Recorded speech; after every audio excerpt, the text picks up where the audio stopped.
The question I get asked more than any other is, how much does it cost to run a boat? Which is a very fair question with a very difficult answer, because the honest answer is there are so many variables, it's impossible to say. But what I can tell you exactly is what it costs to run my boat and what it costs to buy my boat. Now, this is my boat. It's a Jeannot 805 leader. I'll have a quick walk around it first of all so you can see exactly what we're talking about, and then we're going to go into every aspect of what it costs to buy it, berth it, insure it, service it, fuel it, how much fuel it uses, everything.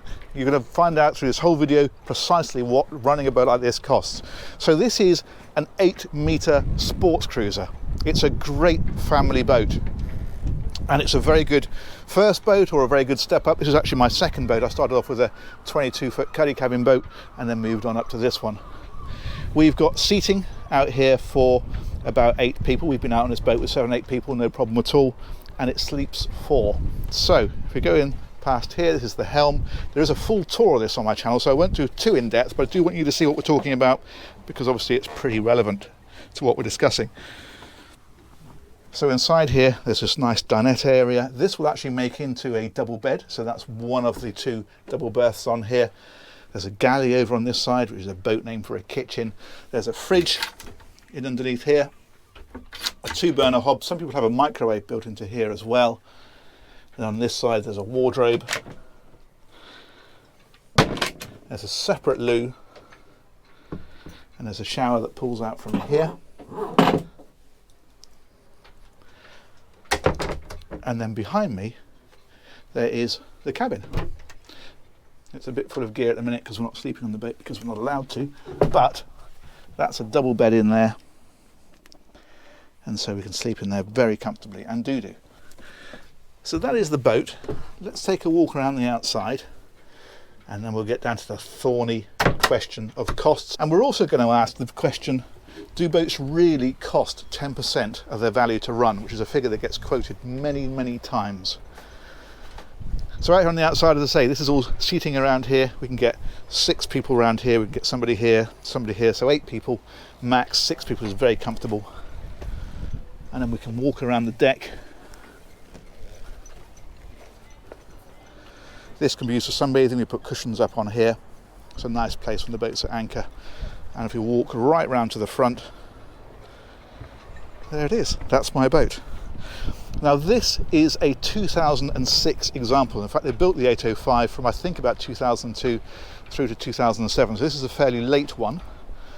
And in terms of prices, there's quite a range because there's a lot of variables. So what engine it has, what year it is, what condition it's in, what specification it has. They do this with petrol and diesel engine, and we'll come to the differences between those in a little while, particularly from a cost point of view.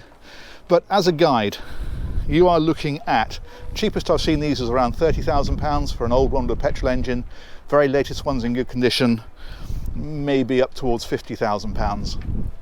This particular boat, I looked at a lot of these. This was the nicest one I could find. It really was in very good condition. And I've improved that still further by getting things like all this woodwork sorted out. I've had the whole boat polished. I've added some extras to it, and I've got videos on that on the channel. So if you want more information on that, have a look at the Smuggler's Blues playlist. They're all on there. So that's the kind of money you can expect to pay for a boat like this. So the really interesting question, of course, then is how much does it cost to run? Well, the most expensive thing per year is this marina berth, where we tie the boat up. Now you pay for 12 months normally, and the prices of these vary enormously.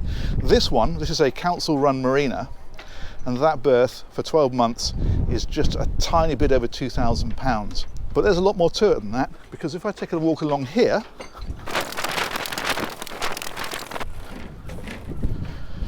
now that marina across there, that is Torquay Marina. My boat in there, same harbour, they're both 24-hour access. That would be, I think, about £4,500. And you might think, well, that's crazy, but it isn't, because what you have to understand is my marina, well, that's like a travel lodge. It's really basic. That marina over there, that's like the Ritz. So you've got far better facilities. You've got an underground car park with roller shutter doors so you can leave your car safe in there.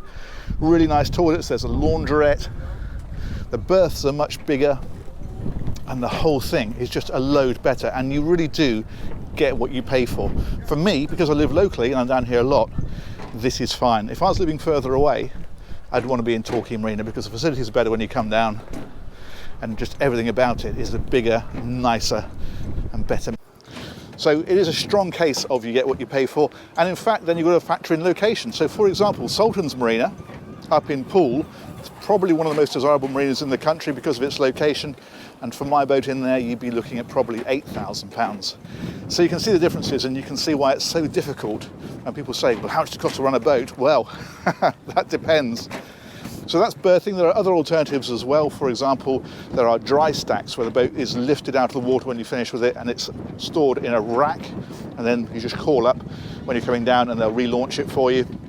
There are swinging moorings, which are often found on rivers, where the boat is then just attached to a buoy. You have to row out to it in a little dinghy, and there you're talking hundreds, not thousands. So there's a massive amount of variation just on where you park the boat, and this is why it's so difficult to talk about prices. But we will carry on regardless, and I'll tell you some more of the costs. Okay, so the next most expensive thing per year is this fellow in here. This is a Volvo Penta D4 260 horsepower diesel engine, and it's quite a sophisticated piece of kit. It's common rail, it's high pressure, it's got all the modern technology, and that it is imperative to look after properly. Firstly, in terms of making sure everything's running right, but also, of course, you're reliant on that when you go out at sea. So it is incumbent on you to make sure that is run properly, and also check it regularly. So you do daily checks, like checking the oil here, checking the raw water strainer on the top, and that kind of thing. Now that, much like a car, is serviced per year or per hours, and for most people that is just per year. So once a year that gets a service, and you're looking a little over £1,000 to service that by a main dealer. However, again, just like a car, you can go to an independent, they'll charge you a bit less, or you could even do it yourself. It's changing oil, changing filters, that kind of thing. It depends how competent you are. For me, I like the reassurance of a main dealer. I like to know that everything's proper, that the belts are the official Volvo belts, and the filters are the proper official Volvo filters, and that no corners are cut. I think that's really, really important. So that is another very variable cost, as I say, just over £1,000, but there is more than that, because this is an outdrive boat. So what's an outdrive, I hear you ask? I'll show you. Right at the back of the boat, and it is very common for this style of boat, although not all boats have this drive configuration, the outdrive, I don't know how well you can see this, but it's that fella down there. That puts the power out through the propellers, it steers it, and it also tilts to trim the boat. So there's quite a lot going on down there, and you're looking probably £400 or £500 to service that, but that's every other year. So think about £1,100 every year, and an extra £400 or £500 to get that serviced every other year, provided, of course, nothing's found to be wrong with it. Because like a car, sometimes they'll say, oh, we've discovered this, we need to put that right, it's going to cost you a bit more. So that is your engine cost. Now this is, as you saw, a single engine boat. You get a little bit bigger than this, and a lot of them have twin engines, and you get much bigger than this. They're all twin engines, and twin engines, quite simply, doubles the cost. So instead of one engine to service, you've got two. Instead of one outdrive to service, if it is an outdrive boat, you've got two. So you've got to factor that in.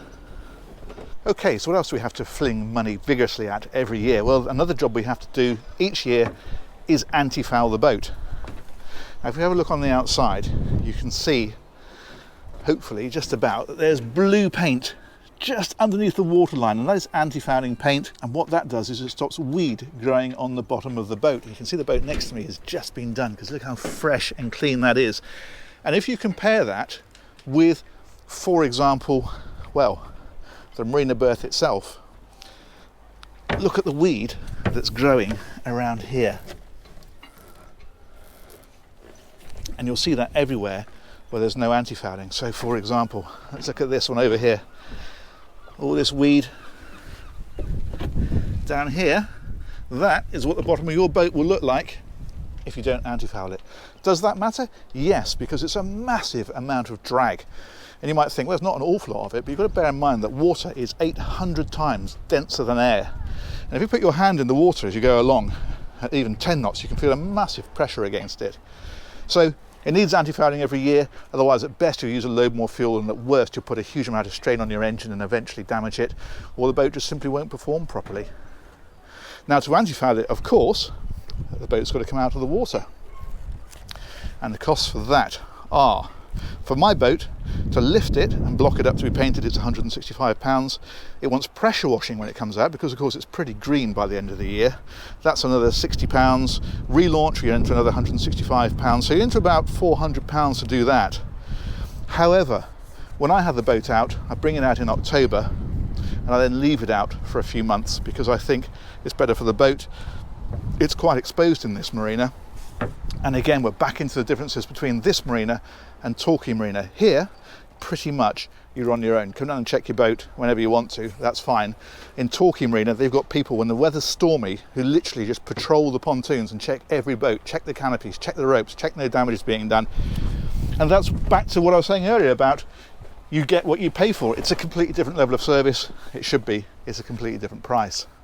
The other thing we need to do while the boat is out of the water is anodes. Those are sacrificial zincs normally. So on rivers it's magnesium, I think. And what they do is they take away the corrosion by being a weaker metal. So you bolt it onto the metal of your outdrive, for example. Instead of eating away at your outdrive, which would be very expensive, it eats away at the anodes. So they need changing every year, and they are usually about sort of £50, £100, something like that.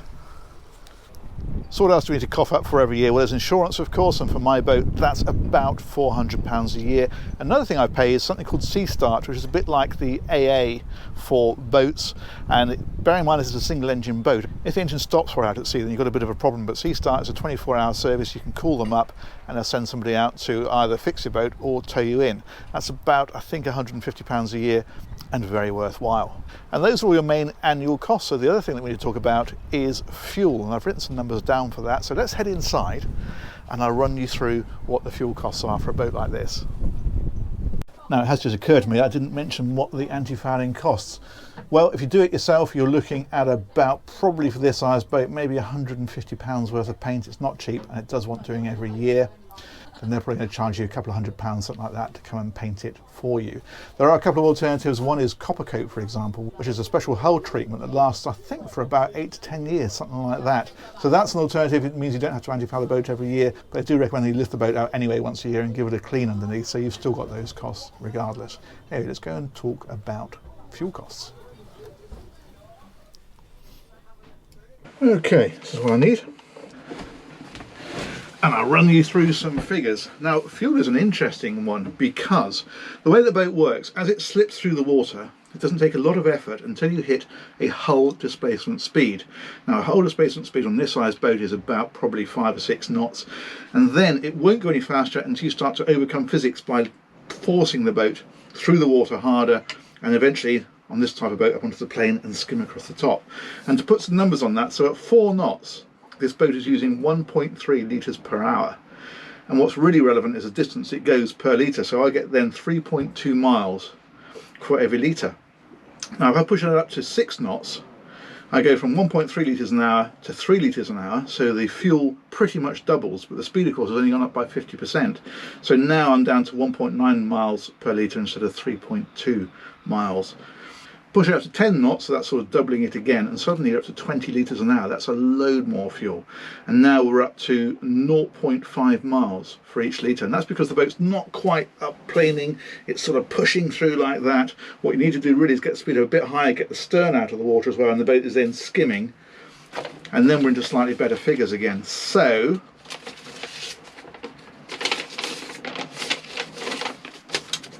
just to put some numbers on that, 20 knots is 25 litres an hour. That means we're back up towards a mile for each litre. It's actually 0.8 of a mile, in fact, per litre. But what's interesting is that you push the speed on again 24 knots, so you're now using 30 litres instead of 25 litres an hour, but that's still giving you 0.8 miles per litre, because, of course, although you're using more fuel, you're covering more ground in each hour.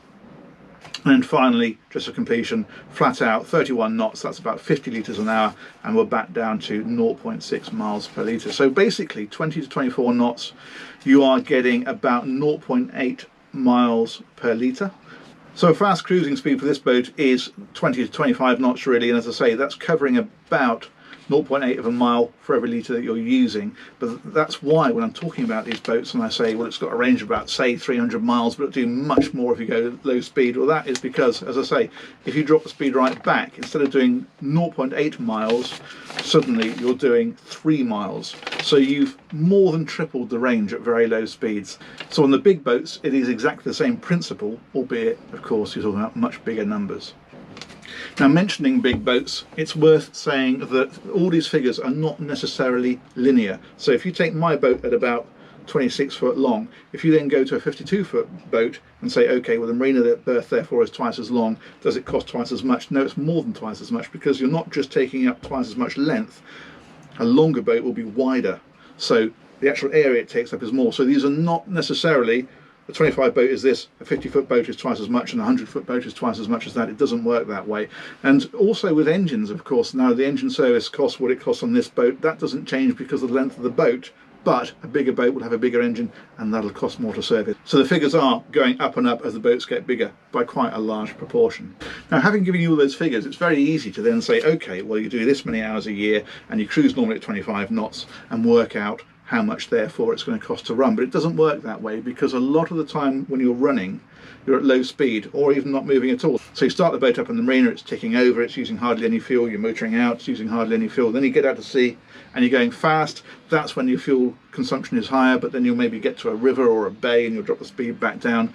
And just to put some numbers on that, I actually figured this out. I'm the sort of anorak that keeps spreadsheets on everything. So last year, for example, we did 62 running hours. Now, that's not 62 hours on the boat, that's 62 hours with the engine running. Time on the boat, obviously a huge amount more than that, because, well, like I am right now, I'm on the boat, but the engine's not running, so it's not clocking up any hours. Now, I used 739.7 litres of fuel, just roughly. And that actually equates to 11.9 litres per hour. So that's what I mean about it. You can't really base it on the 20 knots running figure, because you're not running at 20 knots all the time. It kind of averages across. Now, in terms of the fuel, another question that gets asked a lot is, can boats use red diesel? Yes, they can. I won't get too much into the tax situation, but it's different to agricultural red diesel in terms of the tax implications. It does cost more than agricultural diesel. So on average, the fuel for this boat last year cost £1.37 per litre. So, you know, you're around kind of road prices, maybe even a little bit more. So as I said earlier, across the whole year, I averaged 11.9 litres per hour. So I actually used just over £1,000 worth of fuel. So £1,013.23 if you want to be exactly precise. Just while we're talking about fuel, I do want to touch on the difference between petrol and diesel boats. There is quite a difference in the running cost, because a diesel boat is more economical than a petrol boat, but also there is no red diesel concessions, so your fuel, if it's dockside, is a lot more expensive. It's about 50p a litre more than road prices. Now, you could say, well, I'll just fill up in a road petrol station and drag the fuel down and fill it in, and you can do that, but they're quite strict about how much petrol you can put into a can, and it isn't very much, so that's not a very practical solution. Now, just to put some figures on the difference between petrol and diesel, I last year tested a Jeannot Leader 33. That's a bigger boat than this, and it's twin engines. But I tested one with a pair of diesels and one with a pair of petrol outboards. Now, the petrol boat is faster, it did 38 knots, whereas diesel did 33 knots. But the interesting figure is the diesel boat at 25 knots was using 61 litres an hour across both engines. The petrol boat was using 103 litres an hour. And if you look at the difference in cost, I actually found out at the time how much dockside fuel was for both, and the difference in terms of running costs per hour at 25 knots, the diesel boat was using £70 an hour and the petrol boat was using £200 an hour. Now, that is a bigger boat with twin engines, so it's not relative to this boat, but in terms of the difference, they're identical boats, and the petrol boat was about 3 times the cost. So does that mean you shouldn't buy a petrol boat? No, because petrol boats are cheaper to buy, and if you're not using the boat a huge amount, well then of course that cost is less relevant. They're also faster, they're a little bit quieter and smoother. Me personally, I use the boat a lot. I would always have a diesel boat. I have had a petrol boat in the past. I would always go for diesel, but I wouldn't use that as general advice. I wouldn't say don't buy a petrol. It depends on your circumstances. What you don't want to do is fall into the trap of thinking, yes, but if I buy a petrol boat, it's cost me £5,000 less, that's going to buy me an awful lot of petrol. It will. But you've got to bear in mind that your diesel boat might cost you £5,000 more to buy, but it'll probably sell for £5,000 more when you come to sell it. So that money's not gone, it's just put to one side. And it's worth talking about depreciation actually, because boats do depreciate, but if you buy well and second hand, they do hold their value surprisingly well. This boat, I'm pretty confident, looking at what's for sale and what's actually being sold, would sell for pretty much what I paid for it. So it's not like buying a car where you buy it for say £20,000 and after 8 years it's worth £4,000. You never see boats like this dropping to almost nothing like cars do. What does happen is the price of new ones goes up. So if you keep a boat like this for 10 years, of course, then sell it, even if you get your money back, buying a newer one is invariably more expensive.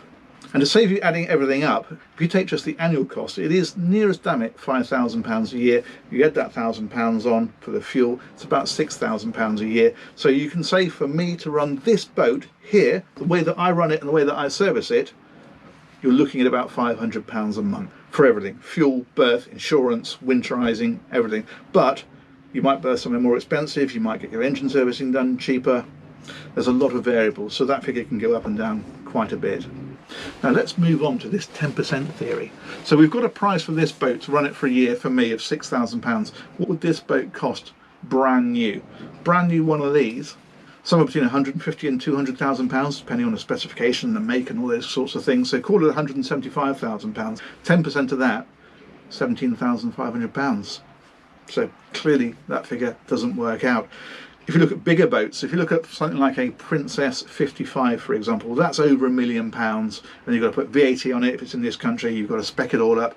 I don't know, call it 1.2, 1.3 million pounds. If you put that boat onto Torquay Marina, which is more expensive than here, of course, there's no way that boat's going to cost you well over £100,000 a year to run. It just isn't. So the 10% figure, yes, it gets bandied around a lot. Is it true? No, not even close. It's a bit like that saying the best days of ownership of a boat are the day you buy it and the day you sell it. Absolutely not the case unless you've had a very, very bad experience with your boat. The only one that's true is that a boat is a hole in the water into which you throw money. That is exactly true, but it's brilliant. It's the best thing in the world and it's worth every single penny. So if you think you've got a rough idea of what it's likely to cost you, do your research as to your own area and what the boat you're thinking of buying would cost for servicing. You can always ring up a dealer and ask them, for example, what a servicing cost is and that kind of thing. But you've got an idea of what the costs are, and if it fits within a budget, go and do it. It'll be the best thing you've ever done. I hope that's answered a few questions for you. I'm sure it's raised a few more, so if so, drop them into the comment section and I'll try and answer them for you. And it's worth mentioning that if you're thinking about bigger boats, there is a channel called Luso Yachting, and I'll put a link in the description. I know that she has done a cost analysis of her boat, which is a 50-foot boat in the Med, so that's interesting if you're looking at that kind of thing. Also, check out David Seal. He's got a channel called Yachts for Sale, and he's done a cost analysis on an actual super yacht, which is very interesting. Again, I'll put a link to his channel in the description. Anyway, I hope that's been useful, and we'll look forward to getting back to some yacht tours and some boating very soon. Thanks very much for watching. Take care. Bye-bye.